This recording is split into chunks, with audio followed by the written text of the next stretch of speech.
I knew she was gonna screw me the second she called me kiddo in the quarterly all hands. I'm 34. I've got 2 slipped discs, plantar fasciitis, and I drink black coffee like it's a prescription. But yeah, kiddo. And that was right after Meredith walked on stage and unveiled my feature, a data sync protocol I spent 3 Thanksgivings debugging, as if she coded it in a fever dream between pillates and passive-aggressive Slack emojis. I didn't even get a mention, not even a shout out to the team. Just her, grinning like she discovered fire, while the rest of us sat clapping like underpaid seals. 5 years. That's how long I held that company's tech stacked together with digital duct tape and hope. I was the back end, front end, uptime, downtime, coffee runs, crisis calls at 2 a.m., all of it. If Meredith was the face of the company, I was the spine. God knows she had no clue where any of the bones connected. Honestly, I didn't do it for glory.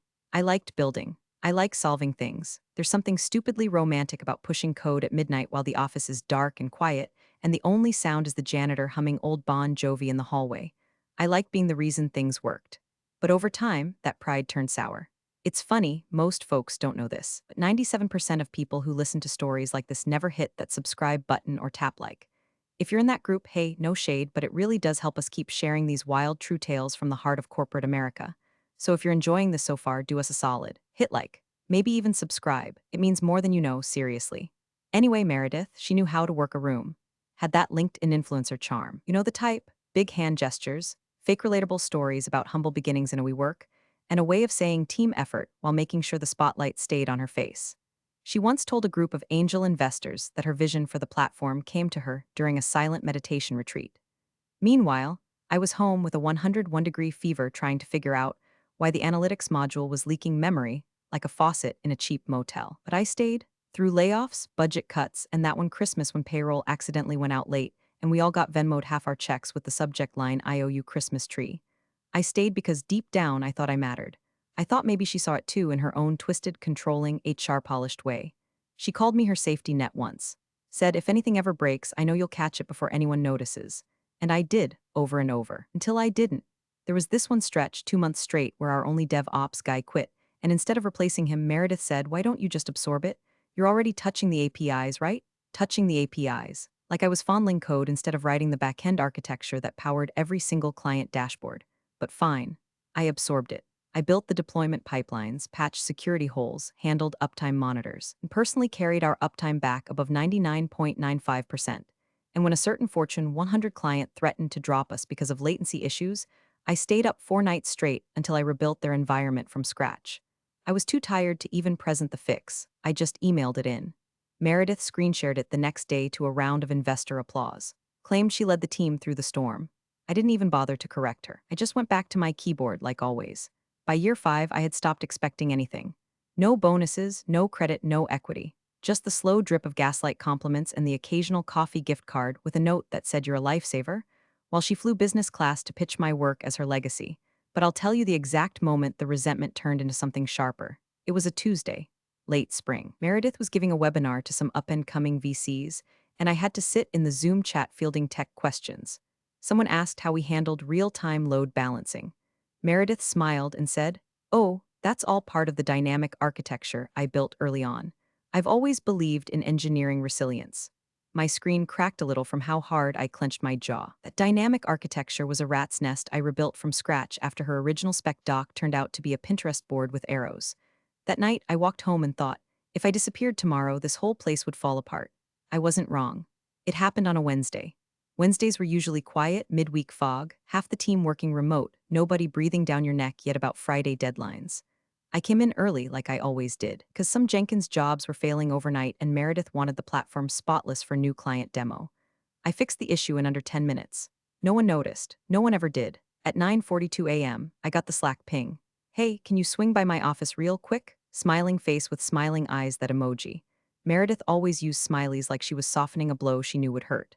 I grabbed my coffee, cold by then, and headed in. Figured she wanted a status update or maybe to ask if we could slightly rework the API for a last-minute feature request she promised someone over Risay. She was sitting on the edge of her desk, not behind it, power move. Her phone was face down, her laptop closed. I knew instantly something was off. She smiled, not warm, not apologetic, just tight and rehearsed. I'll get right to it, she said, voice syrupy. This isn't easy. We've made the decision to eliminate your position. It's a strategic realignment. I blinked. Wait, what? We're rethinking engineering spend. The board wants lean, nimble, adaptive. I didn't speak. I just stared at her, heart suddenly pounding like I'd sprinted. Then she tilted her head like she was doing me a favor by saying it clearly. You were just scaffolding, she said. Vital while we were building. But now the structure's sound. We can stand without it. That's when my ears started ringing. I actually had to swallow to keep from laughing. Scaffolding. I had built her structure. And she thought it could stand without me? We've brought in a DevOps consultant, she continued, fractional. He'll take over the infrastructure bits, like my entire job could be parceled out to a part-timer from Upwork. I opened my mouth, closed it, tried again. You're firing me? We're eliminating the role, she said quickly, HR trained. Lawyer approved, you'll get a standard package, 2 months severance. If you prefer to skip the goodbyes, I totally understand. We can clear your things later. My fingers tightened around my coffee cup. I remember thinking absurdly, don't crush it. It's the nice ceramic one. You have 5 minutes, she added, already moving to sit behind her desk. Thank you again for everything. I walked out of her office like a ghost, past the glass-walled conference room where her assistant was prepping color-coded decks, past the interns talking about burrito bowls. Nobody knew, nobody looked up. I was disappearing quietly, the same way I had worked. At my desk, I didn't cry, didn't rage. I sat down, stared at my screen, and took 3 deep breaths.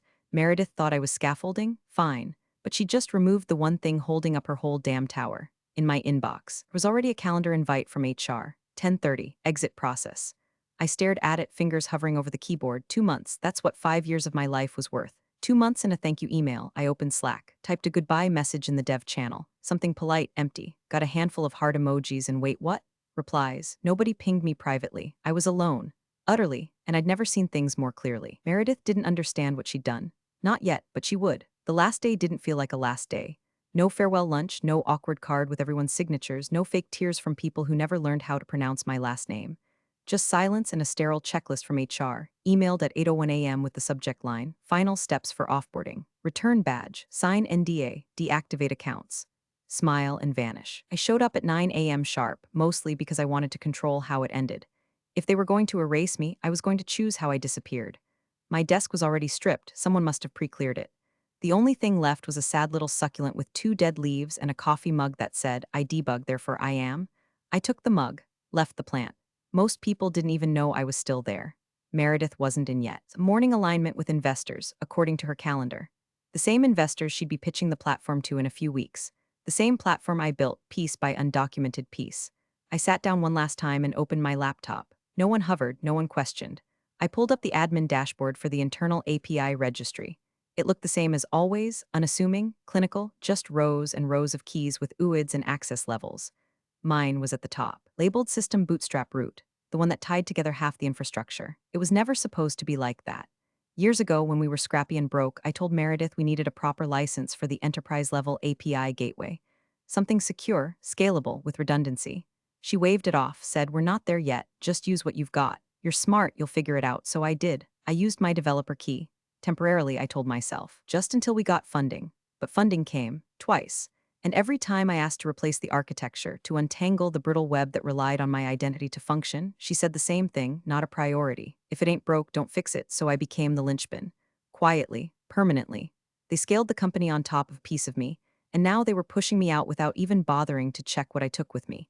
I hovered over the toggle. Disabling the key wouldn't shut everything down yet. I wasn't stupid or vindictive. I wasn't going to drop the hammer while clients were live. But the demo environment? The sandbox Meredith would be using to pitch a $35 million round that ran on my key. Click, status, revoked. Timestamp 10:17 a.m. User redacted, no fanfare, no fireworks, just one less key in the system. I closed the dashboard, cleared my cache, and signed out of every tool. Slack, Jira, GitHub, all of it. Then I stood up, slid my laptop into the hand-me-down company tote I never returned, and walked to HR for the final handshake. Anything you'd like to say? The rep asked, all soft voice and practiced sympathy. I smiled, nope, all good, and I meant it. I wasn't angry anymore. I wasn't even sad. Because the platform was now a house with no foundation. Meredith had no idea she was standing on a trapdoor. The first Monday without work hit like a prank no one bothered to finish. I still woke up at 6:30, muscle memory dragging me into my routine, made coffee, opened my laptop, checked the internal uptime dashboard, only to remember I didn't have access anymore. It was quiet. The kind of quiet that hums like tinnitus. No pings, no bug reports, no Meredith forwarding passive-aggressive emails from clients with the subject line, urgent P1 issue at 11:48 p.m. Just silence and the sound of my neighbor's dog losing its mind over a squirrel. I stared at my inbox. Nothing, not even a LinkedIn message. 5 years of digital blood, sweat, and burnout, and I vanished like cached data, dumped, flushed, and forgotten. The bitterness came in waves, not rage, not drama, just that dull throb of being discarded like a used Kleenex. You spend half a decade stitching a system together like Frankenstein's intern, and the second it looks alive, they push you out and call it a miracle. I checked the company site. They'd updated the team page. My picture was gone. They'd even cropped me out of the group photo from last year's retreat, like I never existed, like my name wasn't in half the code base. I met up with a friend that afternoon, Lisa, former QA lead before she burned out and switched to dog grooming. She looked at me like I was a fresh bruise. You could sue, she said. Wrongful termination, hostile work environment, IP theft. I stirred my coffee. No contract violations. They made sure of that. She leaned in. Then do a LinkedIn takedown. Air it all out. Meredith's a fraud and you know it. I shook my head. No, I'll wait. Wait for what? You'll see. She sat back and blinked. Damn, that's scarier than I expected. I smiled, but there wasn't much warmth in it. Just wait. See, the thing about Meredith was she always believed the spotlight made her untouchable. She believed charisma could plug any leak, polish any glitch, outshine any weakness. But charisma doesn't debug a failing API. Charm doesn't maintain uptime at scale. And public speaking doesn't replace the person who actually wrote the engine. So I waited. Not because I was plotting. Not because I needed to see her fall. But because I knew gravity doesn't need help. Over the next few weeks, I rebuilt my resume, but I didn't send it. Took long walks. Rearranged my bookshelf. Played Stardew Valley until my farm was more functional than our production environment ever was. Every time I heard ping from my phone, I half expected it to be someone from the team realizing what they'd lost. It never came. The silence was instructional. I really thought they were fine. Good, I kept tabs, quietly checked the site, scanned job postings, saw that they'd listed a role for platform optimization consultant. Sounded like a hatchet job wrapped in a thesaurus. Then I heard from a friend of a friend that Meredith was prepping for new funding round. Big one, 35 million, investors from the coast, public pitch, live demo. My eyebrows raised, but I didn't say a word, didn't call anyone, didn't warn her. Just bookmarked the event page and brewed another cup of coffee. Sometimes the best revenge isn't what you do. It's what you already did. It started as a whisper on Reddit of all places. Some junior dev posted a brag in a niche startup thread, something like, "Wish us luck. Our fearless leaders pitching the big fish next week rocket hash series B hash tech life." I recognized the company name instantly. My company, or rather, the company that used to be mine, until Meredith scraped me off like expired UX. That's how I found out she was prepping for a $35 million investor pitch. Not from some insider tip, not from an old colleague reaching out, but from a 22-year-old Redditor trying to manifest funding with emojis. The next breadcrumb was LinkedIn. Meredith updated her banner, a quote about vision over velocity. The glamour shot headshot so aggressively filtered she looked like she'd been rendered in Unreal Engine. Her job title was now founder visionary product architect. Architect. That word made my eye twitch. The caption, excited to share our journey with some incredible partners next week. The platform is stronger than ever, stronger than ever. I could almost hear her saying it, hand over heart, fake humility on full display. Probably practicing in front of a ring light, repeating my roadmap like it came to her in a lucid dream. By the end of that week, word had spread. Even people outside the company were buzzing. Meredith had built this narrative around resilience through lean scaling. She pitched herself as the woman who single-handedly held the product together through turbulent times. Turbulent times equals me, sleeping under my desk during the great outage of Q3, me, ditching third-party services together with undocumented SDKs while she drank Prosecco at founder brunches. Me, writing shell scripts in my bathtub because my home office lost power and no one else could fix the cron job failing every 6 hours. But sure, she held it together. A mutual from an old Slack channel messaged me. "Yo, is it true Meredith axed you and then started pitching your platform to West Coast VCs?" I replied with one word, yep, followed by another, good, because I wasn't angry anymore. I wasn't bitter. I was ready. I could see her in my mind, standing in some sleek downtown event space, all glass walls and cater to Kai bowls, rehearsing in front of her team. Let's get the demo loaded. Everyone log into the sandbox. The very same sandbox environment that had been duct taped together with my personal API key. The one she never replaced. The one she never even checked. I imagined her clicking through dashboards, smiling for the photographers, dropping buzzwords like breadcrumbs, real-time analytics, self-healing architecture, frictionless scalability. I imagined her basking in the oohs and ahs as the investors nodded, impressed, not knowing what was coming. That demo was a loaded gun with a velvet trigger, and she was about to pull it. The part that made it perfect was how much she believed in her own story. That's always the fatal flaw with people like Meredith. They think charisma can outrun consequences. They think if they smile wide enough, the math won't matter. But platforms don't care about smiles, and keys, when revoked, don't come back. The pitch was scheduled for Thursday at 11 a.m. I cleared my calendar, made popcorn, and waited. Thursday, 10:58 a.m. I had the live stream open in one tab, muted. The pitch wasn't public, of course, it never is. But Meredith being Meredith, she couldn't resist broadcasting a fireside chat version of it for brand optics. Just her, a mic clipped to her perfectly creased blouse, a few fawning moderators, and a room full of investor buzzards pretending to sip coffee while deciding who'd get rich off her next exaggeration. I sat on my couch, laptop balanced on one knee, cold brew in hand. My dog snored at my feet. The world outside carried on like nothing monumental was about to happen, but I knew better. I refreshed the private Discord server I still had access to. One of the junior devs forgot to remove me, or maybe they didn't want to. A message popped up in the general thread, they're starting the demo. All logins green. I took a breath, long and steady. Heartbeat slow but loud. Not joy, not revenge lust, just focus, anticipation. Cold and coiled like a wire pulled tight. On screen, Meredith appeared. Camera found her at the edge of a modern stage, brick background, Edison bulbs hanging like the ghosts of startups past. She had that signature look on her face, performative humility glazed in ambition. She thanked everyone for showing up, gave her usual story about building something from nothing, and launched into the pitch with the confidence of a cult leader selling bottled air. "We've always believed that simplicity scales," she said, gliding across the stage. "And this platform, our platform, is the proof. Our cute," she waved at the screen behind her. A sleek demo environment was projected overhead, client dashboards, real-time metrics, pretty graphs with fictional uptime. All of it hooked into the sandbox I used to babysit. Our demo environment mirrors what our users experience in production. Live data. No tricks. Just results. No tricks. That part almost made me laugh. Investors pulled out their phones and tablets. Some logged in via QR code. Others tapped credentials into branded iPads handed out by her assistants. The Discord thread started pinging again. Everything's fine. No lag. We're good. God, I hope she doesn't screw this up. I leaned back, sipped my coffee, said nothing. On stage, Meredith smiled wider. She was glowing now, pacing, gesturing, painting futures in midair with phrases like scalable vision and unified analytics. Every word rolled out like it was part of a TED clone, but I wasn't listening to what she said. I was watching the timer in my head. See, when I revoked that key, I didn't kill it instantly. I set it to expire. Delayed action. Just enough for the sandbox to idle on cash and confidence. But once the cache cleared, once the load hit the right threshold, it would choke. I looked at the clock. 11:09 a.m. On stage, Meredith was about to demo the flagship dashboard. We're going to walk through a simulated client interaction to show you exactly how seamless this platform really is. She tapped a button. The screen blinked and blinked again. Back in Discord, wait. Anyone else getting timeout errors? The sandbox just hung. I turned up the volume. Meredith's mic was picking up a faint shift in her tone now.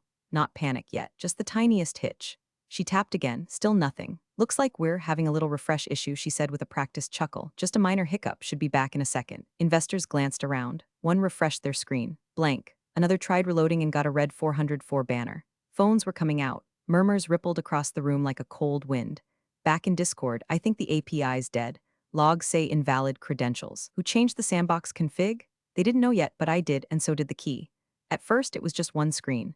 Front row, left side, some bearded guy in a gray blazer squinted, tilted his iPad, refreshed, then frowned like it had personally insulted him. He tapped again. Nothing.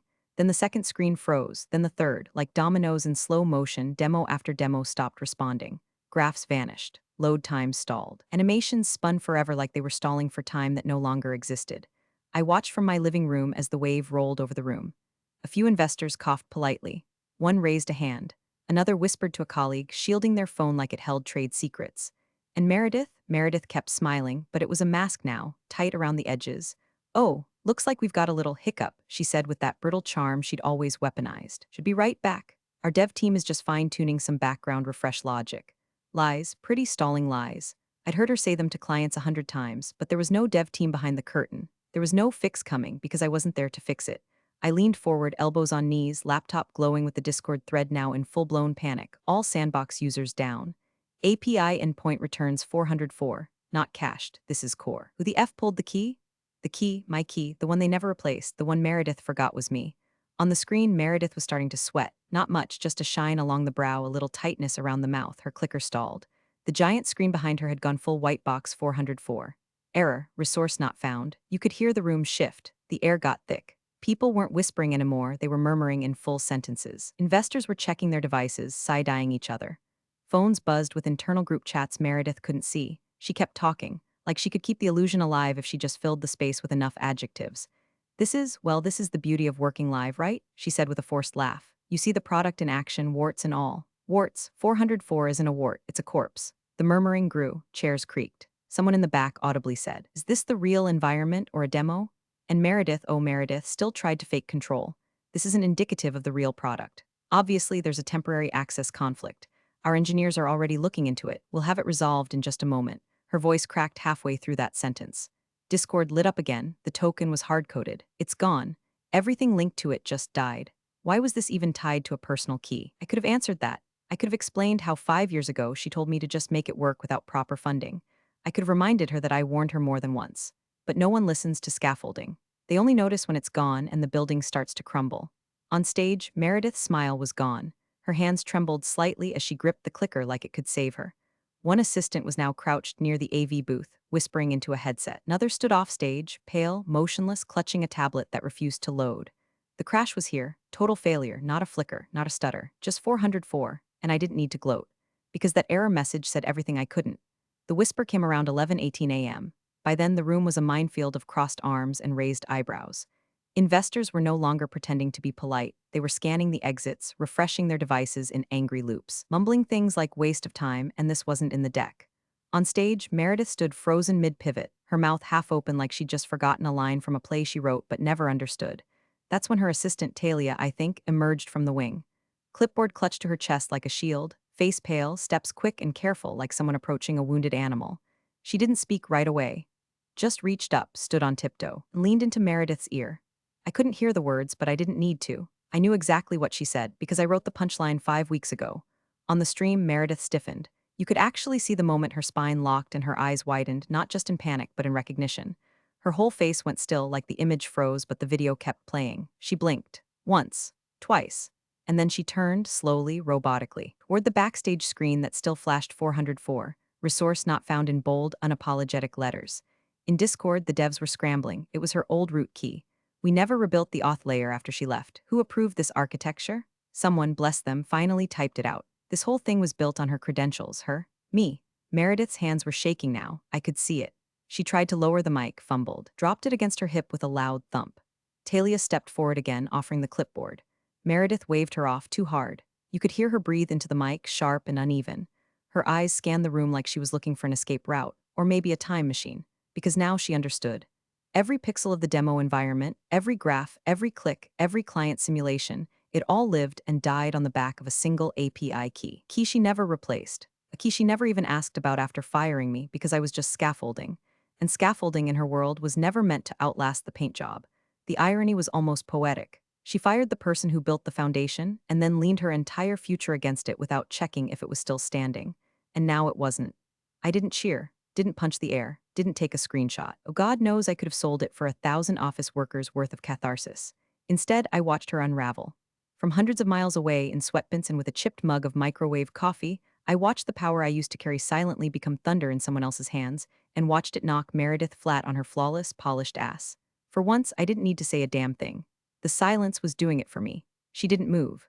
Meredith stood center stage, paralyzed in a storm of whispers and silent judgment, as the giant screen behind her glared back with one final message: resource not found. There was nowhere to pivot, no monologue, no metaphor, no branding jargon slick enough to salvage it. She tried. God, she tried. Obviously there's been an oversight. A technical miscommunication. Her voice cracked on the word technical. A ripple of discomfort spread through the room. Some investors looked away, embarrassed for her. Others just stared, unimpressed, faces stone cold with that brutal kind of clarity that only shows up when someone's mask finally slips. She took a step back. The mic clipped to her jacket picked up her shaky breath.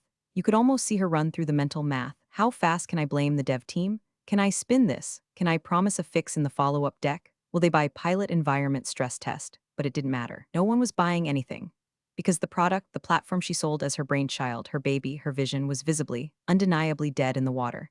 And she didn't even know where the engine was. And the silence? Oh, the silence was biblical. No assistants running in with a fix. No miracle laptop rising from the crowd with a secret backup. Just Meredith, white as printer paper, mouth slightly open, blinking like her contact lens had betrayed her too. I watched from my living room. No emotion on my face, just stillness, not joy, not vengeance. Just the deep, resonant click of a lock turning somewhere inside me. A chapter ending not with applause, but with failure sinking its claws into the right person for once. She had told me I was scaffolding, that I was never meant to be part of the final structure. She was right, because scaffolding comes down once the structure stands. But what she built, it never stood. The second I stepped away, the whole thing crumbled like a stage prop made of cardboard and arrogance. No alerts came in, no apologies, no desperate DMs. Meredith didn't try to reach out, didn't beg for help, didn't suddenly realize my worth in some last-minute redemption arc. She just stood there, ghost white, as investors packed up their laptops, half-mumbled excuses, and walked out with the kind of cold detachment usually reserved for bad theater. She didn't cry, she didn't collapse, but she froze. A statue of hubris, finally realizing there was never any magic, only someone else's work behind the curtain. And me, I closed the laptop. Let the video feed vanish into nothing. I didn't need closure. I didn't need her downfall to be loud or televised or dramatic. I just needed it to be real, and it was. The platform was gone, the illusion shattered, the empire exposed as hollow. Meredith, for all her sparkle, was just another grifter in heels selling mirrors to people who wanted windows. And I was done being scaffolding. No gloating, no comeback arc, no second chances. Just a cold, clean freedom. Bridges burned, earth salted. And finally, quiet. Thanks for watching, you cubicle warriors. Hit that subscribe button. Unless you're my old boss, then you're on your own. Revenge of the coffee pot strikes again.